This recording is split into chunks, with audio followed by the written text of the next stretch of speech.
Flash forward 2026. What a crazy couple of years. I remember when we spoke a few years ago and lithium was the new cool kid. What do we think it looks like in 2 years? What do we think it looks like in 5 years? We've all seen how administrations can affect lithium pricing and demand for EVs, and God knows what's going to come in, 2, 3, 4, 8 years. The biggest update that we can give listeners, Brent, is on the regulatory side of things. Everybody from the Chevrons and Exxons of the world, all the way down to the Texas Land and Mineral Owners Associations. We have a framework now, and we're just waiting for somebody to be the first one to pull the trigger. Data centers are the new cool thing. It's the Wild West, Brent. But I can tell you one thing, data center demand is not going anywhere. Land insights, market trends, industry experts. Welcome to the Land Department Podcast, the state of land and energy as we see it. Brett, can you believe it's been over 2 years since we had Reagan on? I know. Time flies when you're chasing lithium and data centers. If you guys noticed, the 2-year indication will be all the grays in my beard over the last 2 years. Yeah. Well, I have a progression of hair situations here. 10 years ago, I lost it all. Then I started this obnoxious thing, and then it was generally brown, and now I've got like streaks of gray in there. So we're all falling apart, man. Yeah, I don't know what the situation is, but I guess my Instagram camera looks at me every once in a while, and it has noticed that my beard is getting grayer, and the Just for Men advertisements have started flowing. I don't know if you have those yet, but they've shown up for me. I have a teenage son, daughter, and a Cajun wife. Believe me, they take every opportunity to pick at me and remind me that I'm getting. That's awesome. We have a rule in our family. You can say whatever you want as long as it's funny. So they take advantage of that. That's good. That's real good. I like that. Yeah, Reagan, thanks for coming back on, man. We keep in touch. We talked about Lavaca County land, everything other than oil and gas and legal work.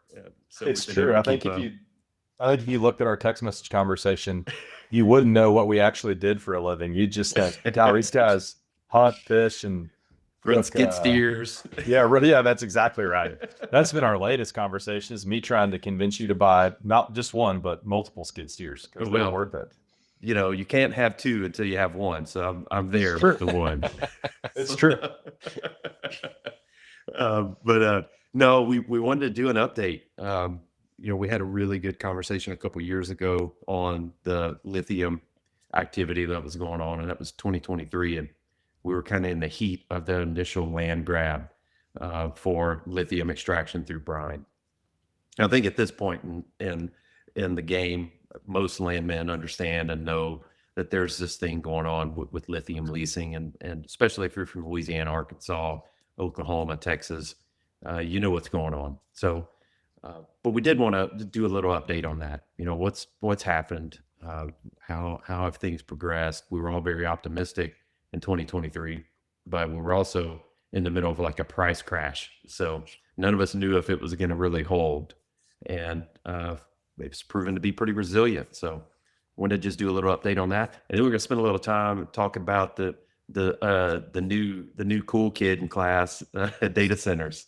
And of course, everybody hears and knows about that, but there's certainly some things that we could talk about that affect the land profession and the legal profession with respect to data center development in Texas in particular. This is happening obviously all over the country, but Texas is once again kind of at the epicenter of the forefront of this kind of development. So be very relevant kind of conversation there. But so Reagan, 2023. Flash forward 2026. What are we seeing in the lithium game?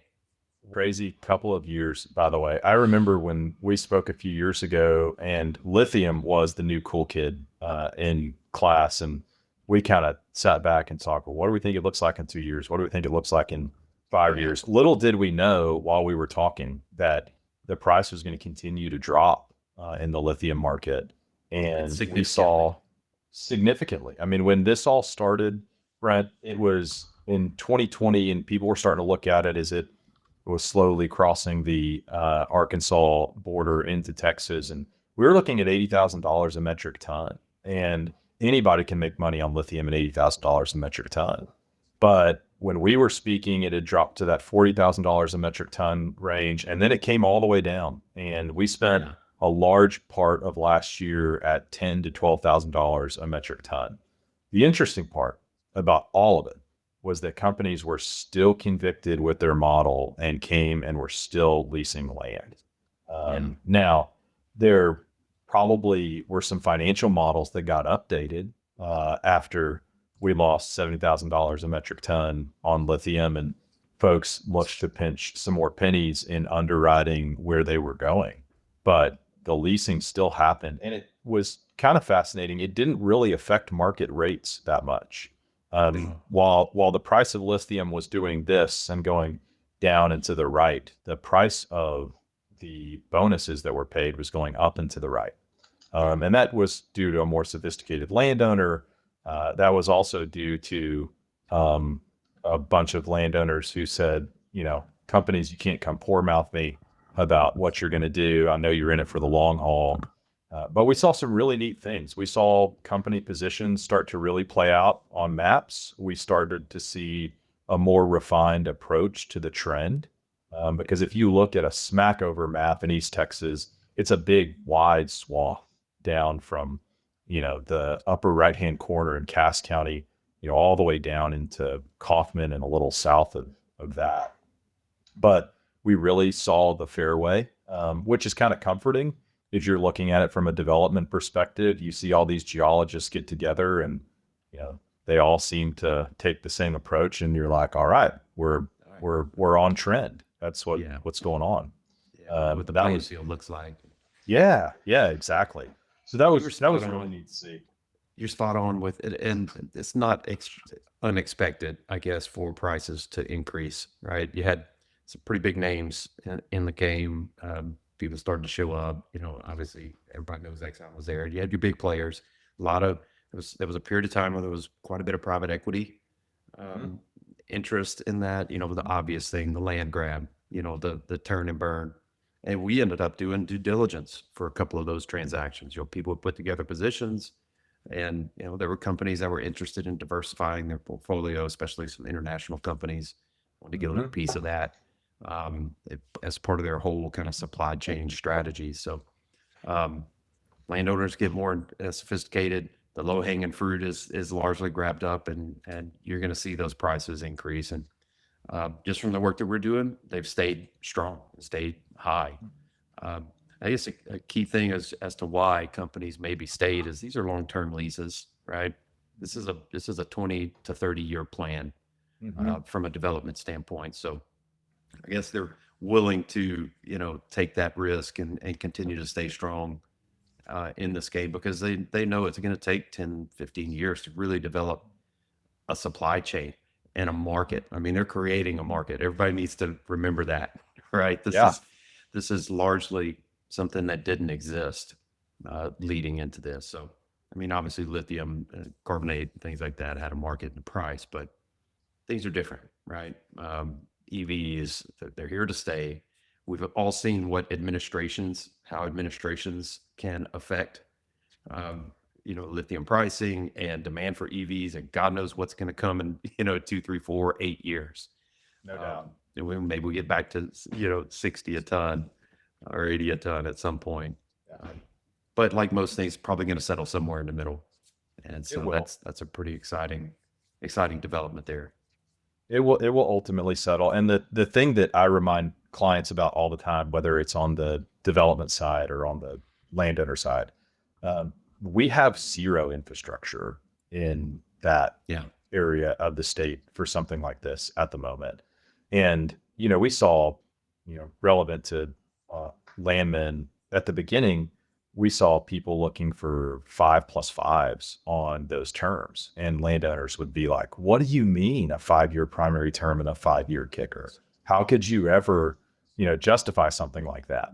And the answer was, well, we don't have any infrastructure in the ground now. I mean, at all. It's not like a oil and gas play that came into an old vertical field where you have at least some infrastructure to get stuff to market. and you don't have refining capacity, you don't have transportation, you don't have permitted units. You don't have a regulatory framework largely to be able to even develop this.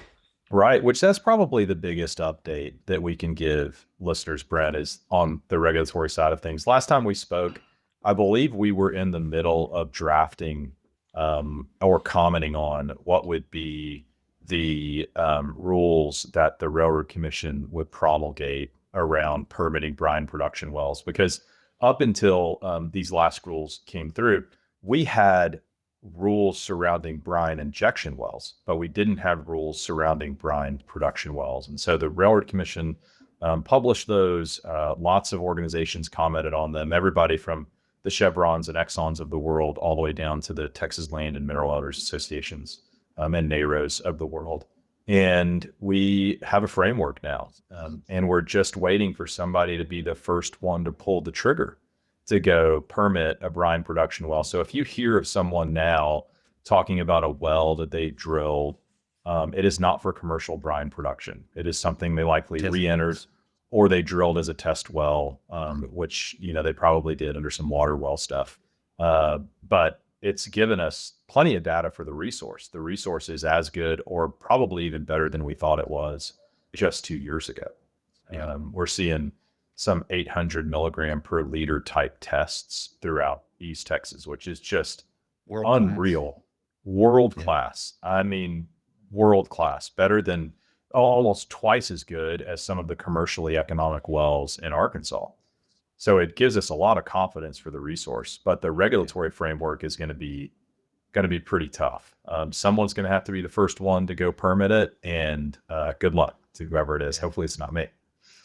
Reagan, can you give us a comparison of, you already did the comparison of Arkansas, but like lithium in Chile or wherever in the world, like how does that compare what we have in Texas to the global scale of lithium? Like, is Texas going to be the epicenter potentially? I think it is, Khalil. For example, if you look down to the Golden Triangle, which is, that confluence of three nations in South America, Chile being one of them, where they are processing lithium through drilling and production and evaporation.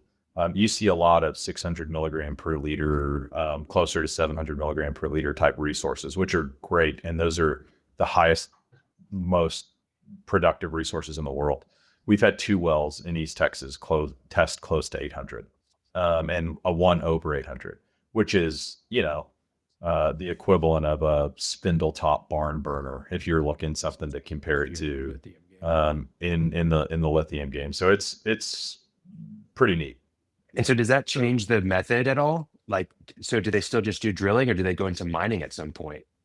No, it'll still all be extracted through these big giant water wells, these brine production wells. The interesting part that the higher concentration may affect on the larger market is what we've seen in Arkansas is this big giant plant, the Lanxess plant, come up, and it's close to $1 billion CapEx, I think, is ultimately what they spent on putting that together.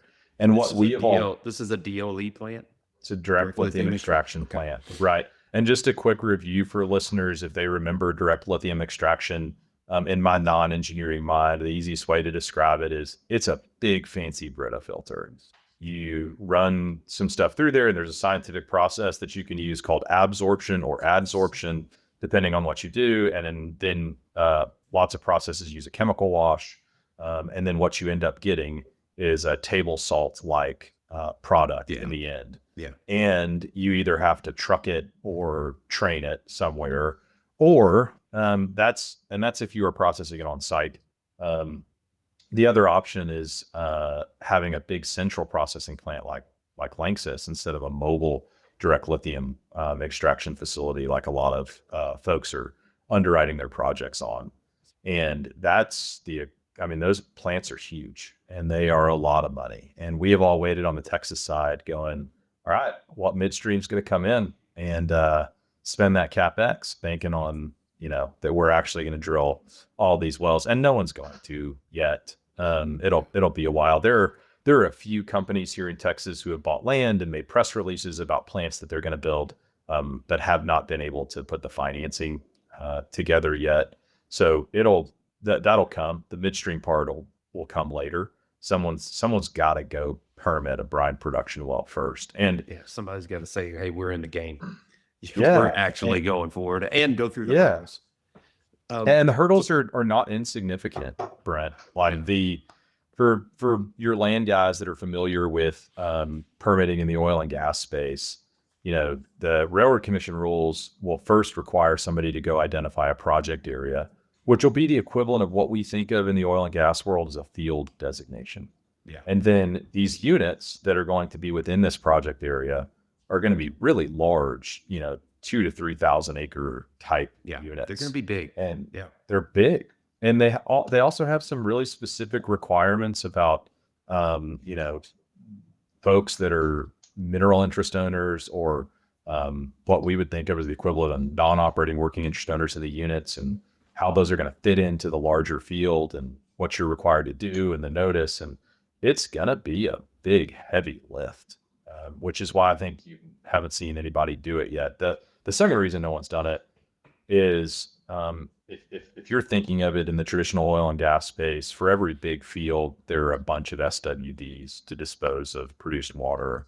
In these project areas, the Railroad Commission is requiring folks to have what we refer to as a spent brine production well, which is a Class 5 disposal well under EPA regulations.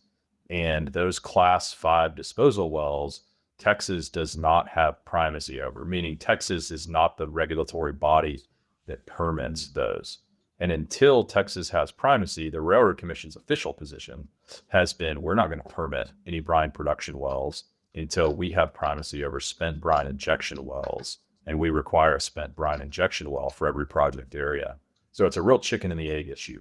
Yeah. That's the other thing that's probably holding up this process. They said, this is how we're going to do it, and we're not going to do it until we get primacy, but they didn't have primacy at the time. And so we're in that waiting period. Have they applied for primacy? Yes. So they are seeking primacy. They are seeking primacy, just like we had to seek primacy over CCS. Yes, CCS wells, Class 6 injection wells, and Class 2 injection wells. So it's the same process. We've now passed the rules and regulations, and so I don't think it's terribly far away, but it's not here yet. Yeah. So it's a long process to get primacy. It's also a long process to get your permit and get you everything together. So it's like, we know we have it, which is likely this is how things develop, right? It's how energy projects develop. We know we have a resource. We know we have the ability to extract and, produce that resource. Now, what's the framework for how we go about that? How do we operate as partners? How do we handle unleased interest? All that stuff. So the rules of the game have to be defined. Obviously, the industry helps steer some of that, but the Railroad Commission they're going to stamp their rules. They're going to put their foot in the game and say, this is how it's going to be. So they are. They're a governmental agency. That's what they do. Yeah. They'll do it. I'd be interested to know your thoughts, Brent. When we spoke 2 years ago, we were still in the middle of a land grab stage, and now we're seeing positions play out and the trend become more refined, and we have seen some big players come in now and start to consolidate some of those smaller players into bigger positions. I mean, you think that's the phase we are in for the next 12 to 18 months, is this consolidation phase? Yeah, I mean, you're going to see some of that. The interesting thing that we saw with respect to consolidation is, you had the land grab, and you had we're going to do a 5+5, that concept. Right. We also have folks out there, when it's a competitive situation, there was some unethical or maybe ignorance and uninformed leasing that was going on. Yeah, I don't disagree with you. Yeah, and so you had companies going out there competing with viable operators for leases.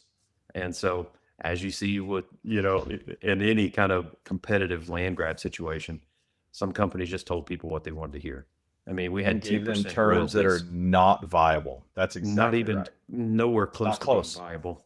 Yeah, so we busted thousands and thousands of acres through a diligence process, because of those things. A number of different things, but like the big one is, hey, this isn't commercially viable at 10%.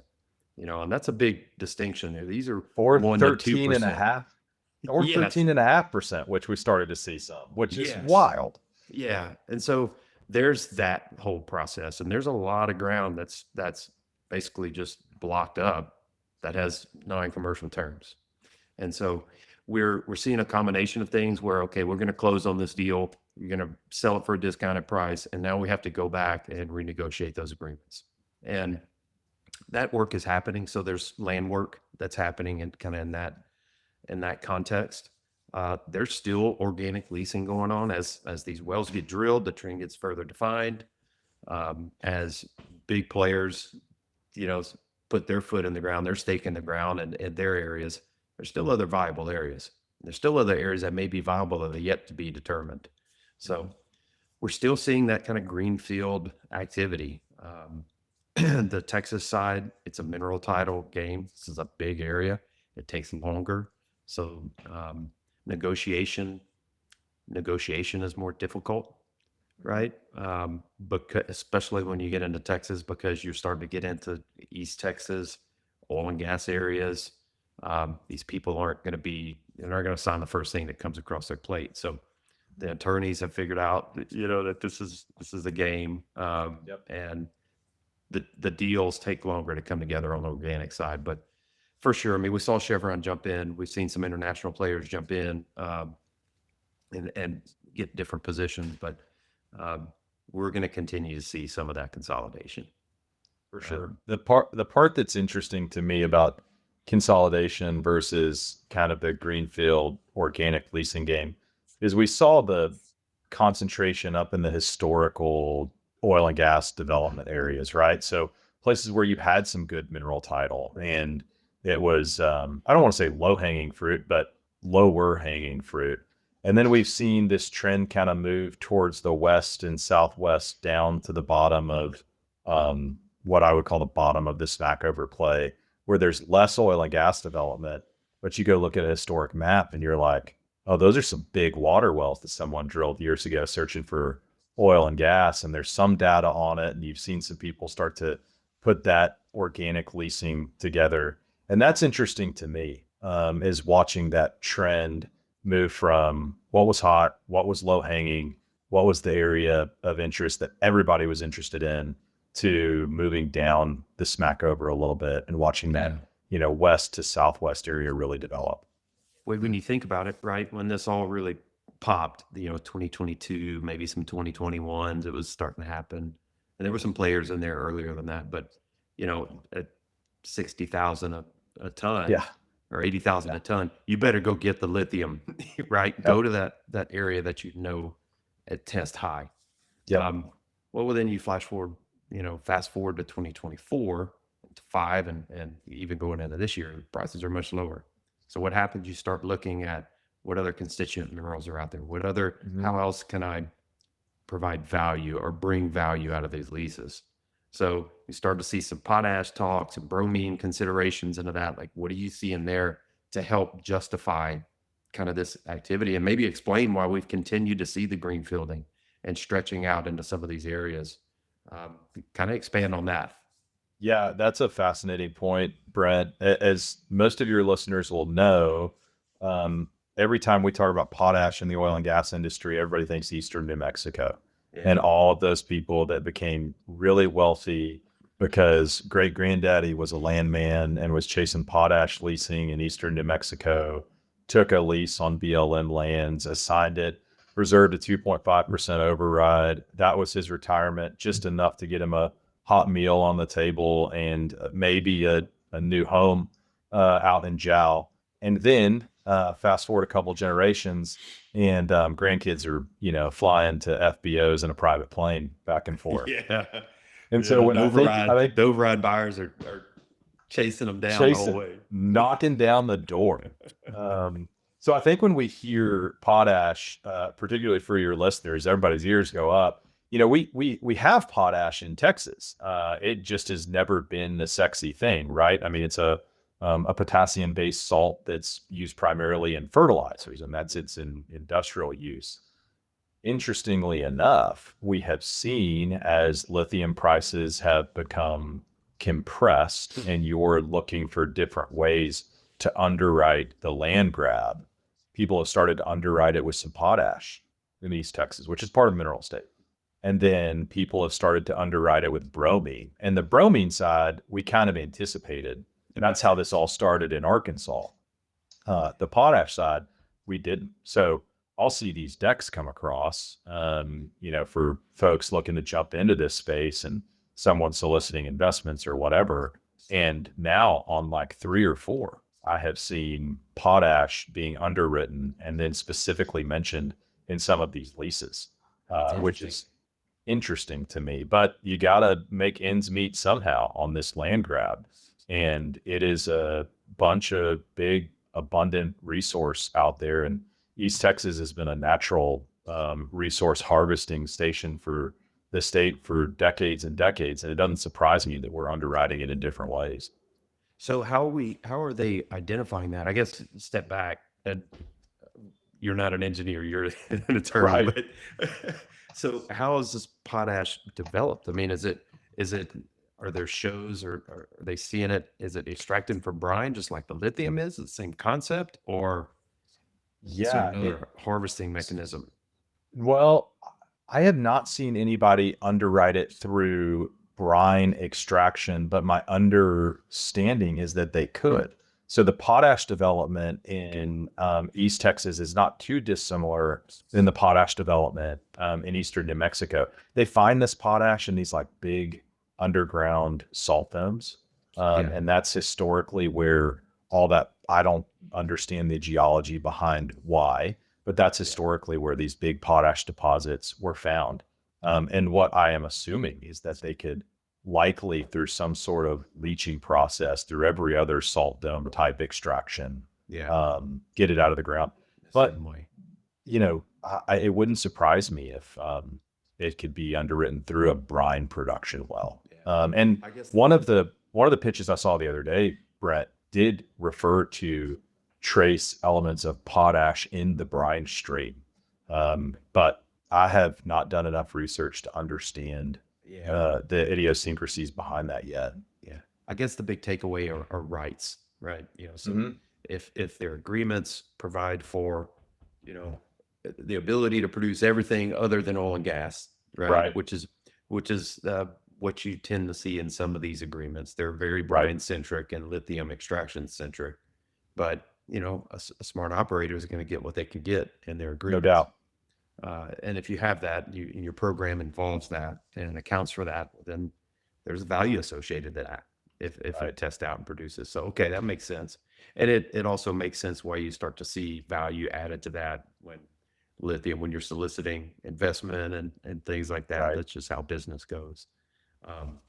That's interesting, man. So we've obviously talked about East Texas and lithium and everything that's happening there. I think we got a good update.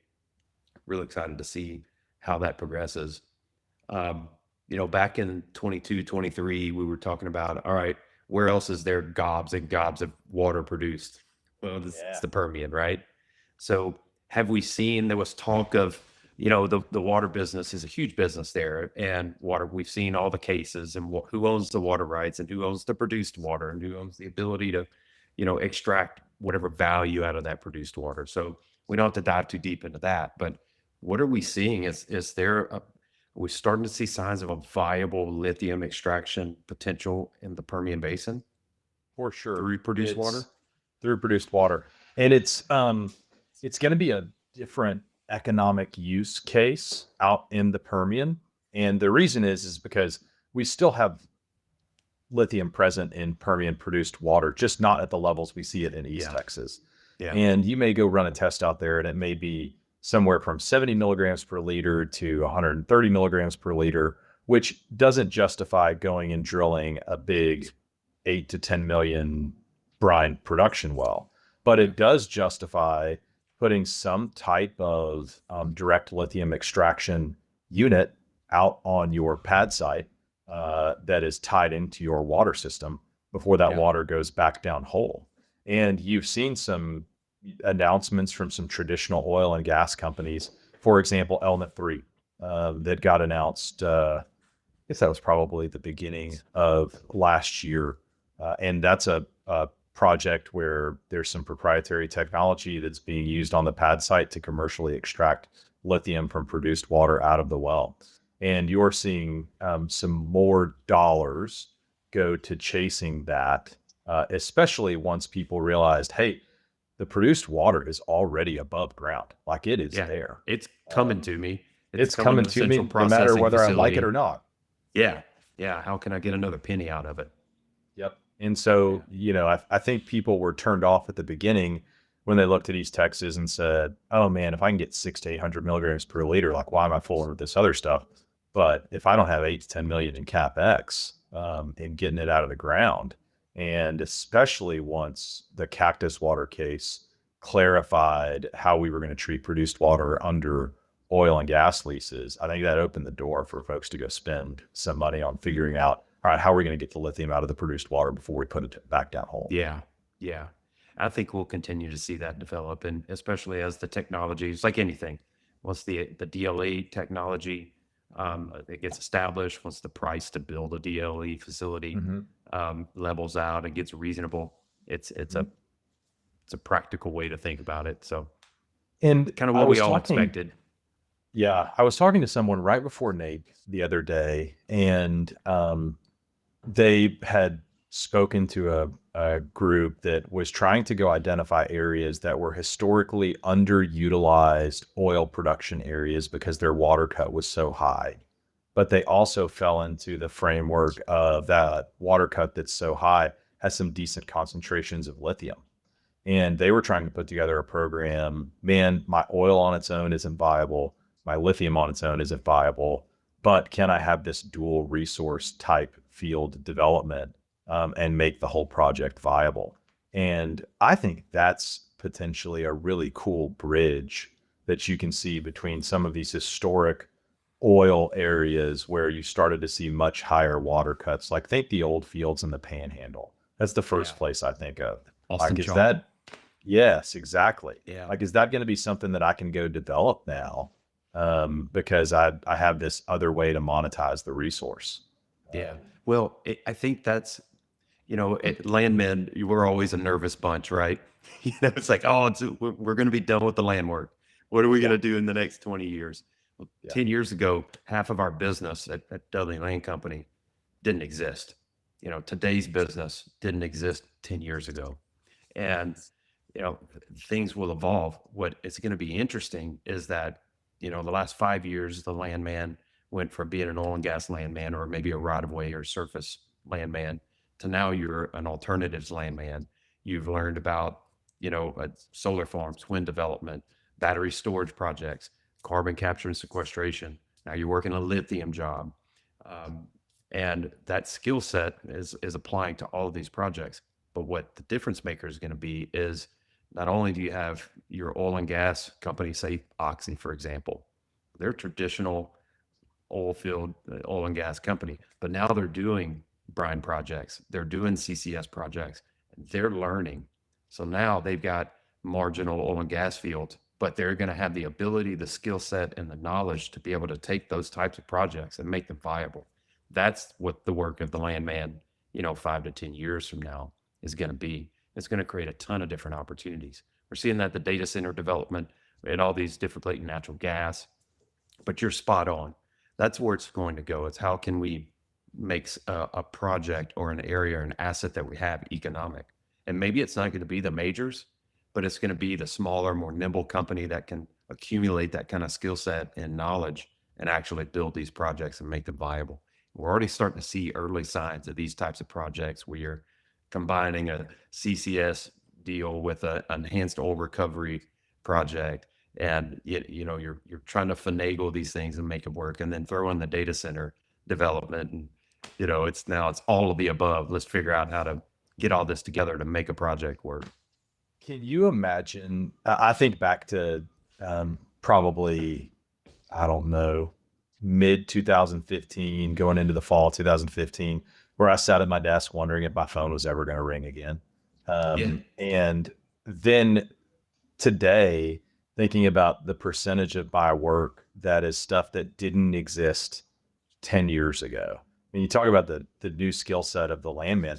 it's not just a new skill set of the landman. It is a brand new, completely developed industry that did not exist in 2015 when we were all looking down going, man, I hope I survive this crash. Like I don't want to go selling cars at my local dealership anytime soon. Remember, To now I where remember, 66% is stuff that didn't exist. yeah, or a combination thereof. You Yeah. know, and so it's a good time to be in the business. It's very, very interesting, as to where we're going to go in the space. But all in all, man, good lithium update. I think it's going to continue to evolve. Excited to see what the how that's going to progress on the regulatory side of things, and how the development of this actually comes to fruition. But real good update. But we kind of, to segue, we talked a little bit about data centers, and that's the other new cool kid class. Lithium's kind of just the guy on the basketball team now. Right. Now, so Right. it's data centers are the new cool thing, and equally as complex, and to a certain extent equally as unknown from a land and legal standpoint. Um, what are you seeing? I mean, how, from a lawyer's perspective, what are some of the things that you're finding yourself involved in the data center space, that has you having to kind of go back to the books, right? And help your clients dig out of some of the issues they have, or answer questions they have, or shape regulatory framework, because I know you're involved in a lot of that as well.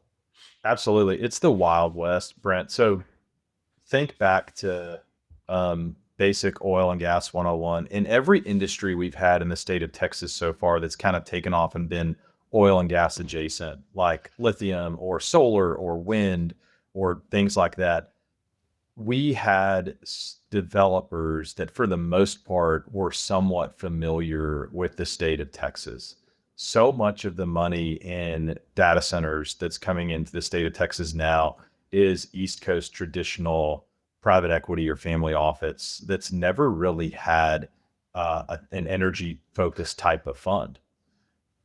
From the legal standpoint, the call that I get frequently is the traditional entity that has focused on real estate development in other parts of Texas, particularly industrial, other parts of the United States, particularly industrial. And that skill set translates over to data center development. And they may have a property under contract. They may be, in the middle of some of their regulatory due diligence, but they're starting some of their land due diligence. And I have my first conversation with them about, hey, have you done an MOR? And they're like, what's an MOR? And I'm like, well, have you thought about who owns the mineral estate at all? And they're like, no. Have you talked to a landman? And they're like, what's a landman? And you're like, oh no. This is, I got a title commitment. yeah. They're like, well, doesn't all that stuff show up on Schedule B of my permitted encumbrances? And I'm like, not to your help. And no, actually, it's on the exceptions part that nobody reads. Yeah, that's exactly right. So, Reagan, we talked about the mineral estate and the dominant mineral estate, and some of the challenges with people entering in the data center game, really not being aware of the accommodation work that needs to happen there.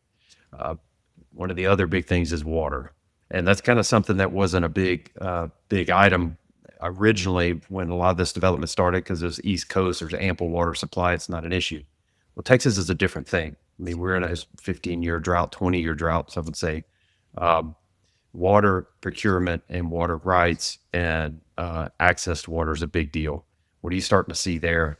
What are some of the guidance that you give to clients on that front? The water piece of it was indeed an afterthought. And when we first started seeing water becoming a big deal was when developers were coming back to landowners who, rightfully so, as Texas multi-generational landowners, had reserved water rights in their purchase and sale agreement when they had sold the surface. And some of these data centers came back. And I think the misconception from data center developers in Texas was that some of these rural water providers were going to be able to provide commercial sources of water to me. Little do they know, most of those rural water providers would rather let go of parts of their, what we call their CCN, their certificate of convenience and necessity for a water district, then build out to provide massive amounts of water to a data center. So then they would go privately develop some of this water outside the jurisdiction of like a rural water provider. And then they realized, oh shoot, I don't have the right to do it.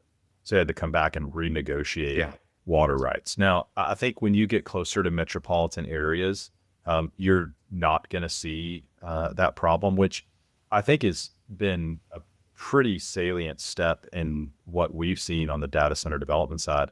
Is you saw rural data center development at the beginning pretty frequently. And now you're seeing it kind of encroach closer to what I would call urban or semi-urban areas, where urban adjacent, that's a great way to describe it. And I think part of the driver of that is water development. I think they want to be close to these rural water developers who have seen the blow up around Dallas, Fort Worth, and have had these big giant build outs to different neighborhoods, and they will be able to service the water needs of a data center. But it is a giant amount of water that they demand on an annual basis. And it is. And it's when you sit back and look at a map, and we all see the publicity on it, where the big hyperscaler locations tend to be more Northeast Texas, North Louisiana, Mississippi, or parts of they're rural in the sense, but they're also ample supply of water, ample supply of land, not the competing interests from an oil and gas standpoint that you have in West Texas and places like that. So it's kind of a natural evolution.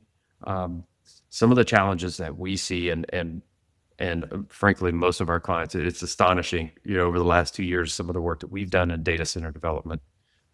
We get brought in to help with these projects. Maybe to your point, they've got a contract on a piece of land and they've got this grand plan. But then it's like, well, what about the other 20 things that you're going to need? Powered land is the big thing, right? So we see in this marrying of natural gas. We're seeing marrying of data center developers with midstream operators where they're purchasing natural gas to power their sites. The marrying of battery storage development, the marrying of, a clean data center development where you've got some CCS, component to it. And it all kind of goes to, the financial viability of it. Can I get some tax credits here? Can I get a tax abatement from the county there? Can I get a site that has access to water? Do I have access to powered lands? Do I have an agreement with a natural gas producer? Can I do some CCS? Can I do a class 2 well, or I got to do a class 6, full on type project? All of those components, kind of to what I alluded to earlier in our conversation, require some sort of land work. You've got to buy a right of way. You've got to secure lands. You've got to get interconnection into the grid, which is a whole other, conversation and expense. You've got to get a title policy. You got to handle the mineral estate. All those things require a lot of land work, and they require a lot of things to align. So that's what we're starting to see. You see a lot of people in the space that are grabbing up a piece of land that's next to a big power line and think they've got gold. The real multiples are coming, and I'd love to hear what you're seeing. And that's this side is when you've got these sites that are de-risked further down the pipeline. You've checked off 10 boxes of the 20 or 15 of the 20, and you have a plan for the last 5. That's when you really see in those crazy purchase prices for a site. What are you seeing on your end? Is that kind of aligning with what you're seing from a legal standpoint? Absolutely. I'll take the price question first. When we first started getting data center development work years ago, whether it was on the developer side or the landowner side, those numbers made you blush, but it was with zero horizontal improvements. I mean, it was just a raw tract of land near a substation in an area with a power provider that wasn't too difficult to work with. And that's what we saw at the beginning. Then we started to see some of the, what I would I don't necessarily want to describe them as flippers, because I think in our industry, sometimes that gets a negative connotation, whether it should be or not. But in the power space, we've seen folks come in that said, all right, I'll go acquire the land. I'll go do what I describe as horizontal improvements. I'll go get it platted. I'll go talk to the water regulatory authority and get some kind of tie-in. I'll go negotiate an interconnection agreement. I'll go apply for power in the queue, which, pause there. I saw a stat 2 weeks ago from one of my partners who is an electric regulatory lawyer in Austin, who is doing almost 100% data center work at the moment. We have 200 megs sitting in the queue for ERCOT of requested power right now over the next few years. We have 66 available. 60, gigawatts. 200 gigs of requested power. We have 66 available. How we are going to meet that power demand, I do not know. Do you know the only way we can meet that power demand? Outside of building more giant power lines, like, I don't know if you guys saw the application earlier this week. On Monday, AEP, which comes out of West Texas, and CPS, which is the power provider here in San Antonio, filed for a 350-mile line that's 765 kVs. That is a big, old, giant power line. It's huge. It is wild. It's huge. There are a few of those. There's some in construction. There are others planned. Others permitted. It's and the thing is, those projects take a lot of time. Right? That's not a quick deal. Take a lot of time and money. And you were talking about things that landmen are going to do in the next 20 years. A lot of oil and gas landmen, or maybe even more so, new people in our industry, better have a utility background and better get aligned with those types of opportunities. Right-of-way agents aren't going to be taken over from AI. Right. There's going to be a lot of opportunity there in the land and legal community to build out that infrastructure. But you're exactly right. If we've got all this opportunity, all this incentive, all this demand, not enough power to feed it.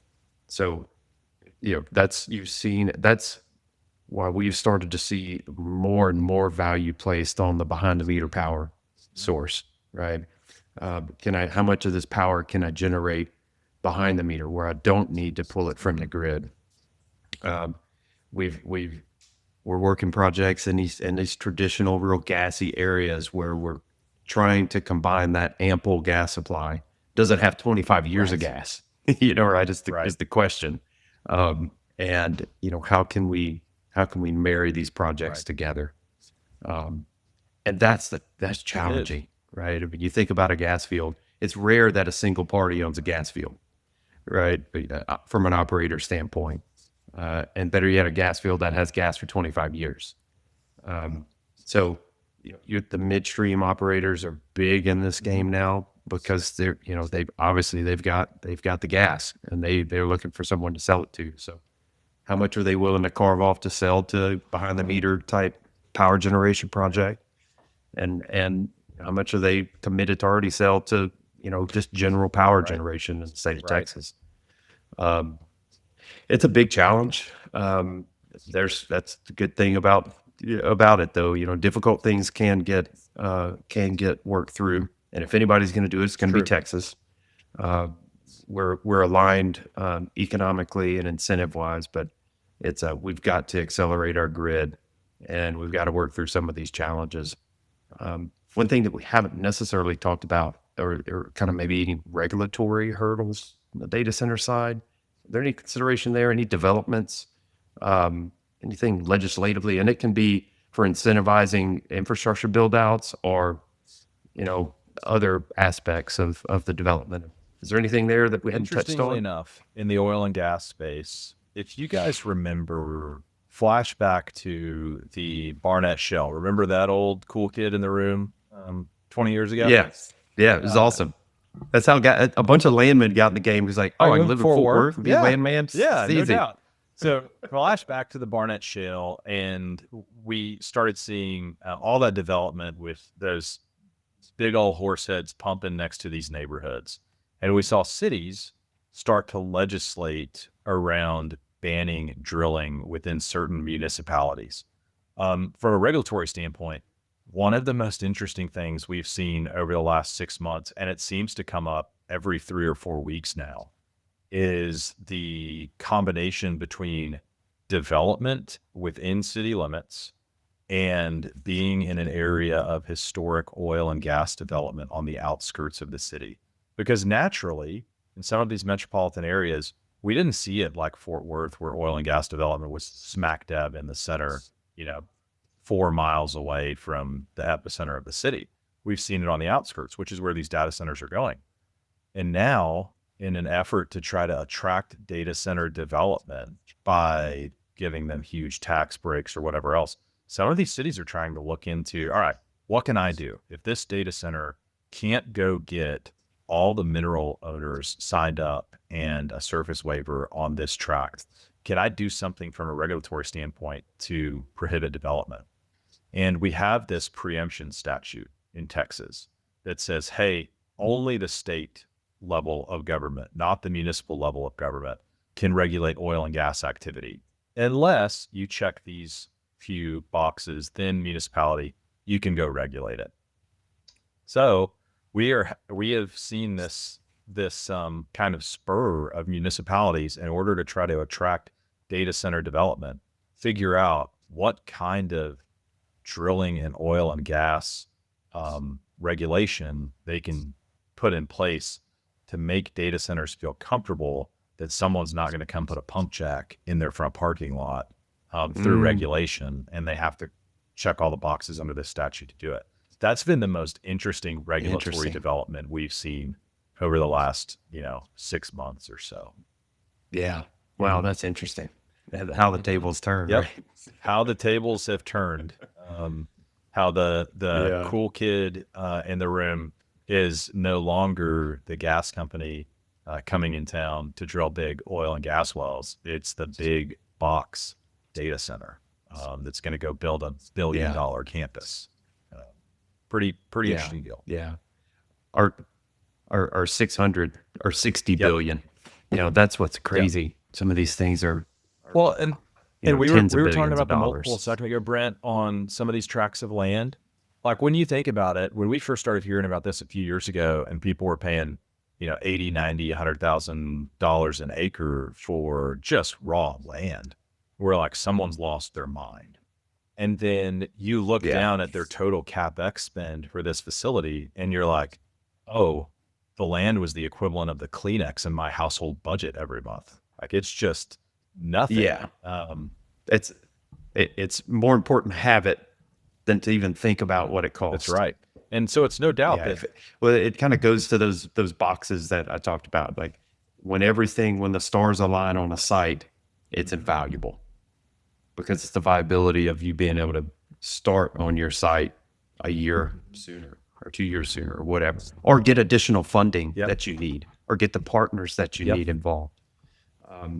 So really, really interesting. So, all right, man, 5 years from now, what do we look like in the lithium world, and what do we look like in the data center? I'll start with what I think is the easiest one, lithium. I think 5 years from now, we are starting to see wells get drilled out in that Cass-Titus County northeast part of the Smackover. I think we have started to see some infrastructure get built. I think we've seen plants go under construction on the Texas side of the border. I think we have seen some more regulatory changes from the state of Texas to help lithium development get easier. I think the Railroad Commission has had primacy over Class 5 wells, and we have these spent brine disposal wells drilled and taking on water. I think the next 5 years in lithium development is going to make the first 5 years or 5 or 6 years since the 2020 range look like we were moving at a snail's pace.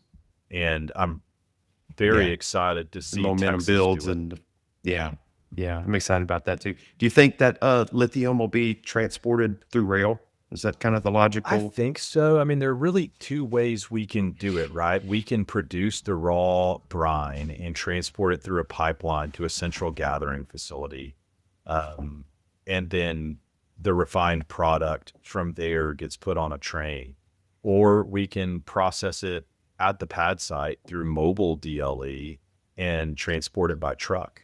And I think you may see some raw pad site development transported by truck in the beginning with just people trying to get the product to market.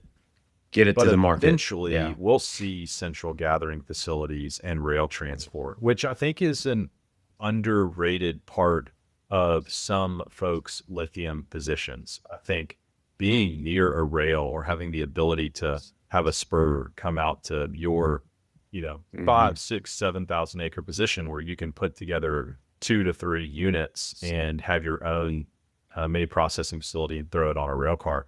I think that's going to be pretty important in the long run. Yeah. Awesome. So data centers in 5 years, we'll all have robots. No, I don't know what to think about data centers in 5 years. The one thing I know is that the demand for the technology will continue to increase. You're talking to a guy who designed his Little League logo this morning for his kid's 8-year-old baseball team. Shout out to the Dirty Money Boys. Using that's what I'm talking about. GPT this morning. You're a super user at this point, right? Exactly. I needed whatever it is, the 250 gallons of water and more electricity than a house uses in a day to design me a logo with a baseball hat and a bat wrapped in money. Like, I had to have it. But I can tell you one thing, data center demand is not going anywhere. My big question over the next 5 years is how we solve the gap between the 66 gigs of power we have available for these folks today and the 200 gigs that are requested. And you and I both know that delta is only going to continue to increase unless we figure out how to bring more power online. And I wish I knew what the answer was. 15 years ago, I would have told you, oh man, we have all this available power from coal plants, but we shut all the coal plants down. 10 years ago, I would have told you, oh, we're going to have so much available natural gas. That's going to be our answer. But man, some of these fields are starting to get long in the tooth. Inexpensive. Like at $1.67 nat gas, you're like, oh, that makes sense. At $3.50 nat gas, you're like, holy smokes, what am I going to be spending on power? I still, as much as I love renewables and the work it's provided for our industry, I still don't think those alone are going to bridge the gap. It's going to be a combination of everything, and we're going to have to scale up. It has to be every part of our industry. But that's my big question. I think we see in 5 years, I think in 3 years, we see like the epitome of the bottleneck between what power is available and what power is demanded. And in 5 years, I think we start to see light at the end of the tunnel on how we loosen that bottleneck. But that's my prediction. Yeah. I think I'm right there with you. I think natural gas is going to be the obvious, place that's been the obvious, at least, asset that's been underdeveloped in recent years. When you look at land work that's going on, and it's always an indicator of what's to come. A good chunk of our business now in Texas is natural gas oriented, and those projects weren't there a year and a half ago. So those take time, but there is ample natural gas. The projects, the wells are much more expensive, right? And it's that balance, right? It's for an operator, you want high natural gas prices and high demand. For a data center developer, it affects your economics, to your point, when you're buying at 3 or 4 in MCF versus 1 or 2. So it's like, where's that happy median? And I guess it's yet to be determined, but I'm excited for the next 5 years for the land business. I'm also anxious and nervous. There's so much happening with AI technology and the things that it's going to do. That's a traditional landman's role, or a landman's traditional role. But at the same time, there's always some new opportunity and some new thing that a landman can apply and a lawyer Sure. can apply their skill set Sure. too. So it'll be interesting, be- man. It'll be interesting. really interesting. If I've heard once, I've heard 100 times, "Hey, oil and gas lawyer, hey, landman, your skills are going to be, slowly depleted by Chat GPT or name whatever iteration of it's going to come." The one thing I know that will never change is, as an oil and gas lawyer and as a landman, we are in the people business, and that part of the business will never be replaced, ever. And No those doubt. skills No are doubt. why in 15 years they're making another show with the next Billy Bob Thornton about the landman that's going and developing data centers. Yeah. We'll probably need some good PR Sure. by then. We'll piss the whole world No off. No doubt about it. At that point. Well, That's awesome. good. Reagan, dude, thank you. Really appreciate your time. Always so well informed, and you do a great service to our audience, and I really appreciate your Man. time. If people want to reach out to you, how can they They can contact you? always contact me by just Googling my name, and you'll have all my contact information come up on my firm website, which is Jackson Walker. And the part that I really appreciate about you guys is that this podcast is not only informative, but it's fun. And next time I hop on, which maybe that's 2 years later, maybe that's a year from now, I hope, Brent, you have bought 2 to 3 skid steers. And we're talking about all those skid steers you're putting to use on that Milwaukee County land. Well, we'll do a podcast on things you can do outside Love of it. land work.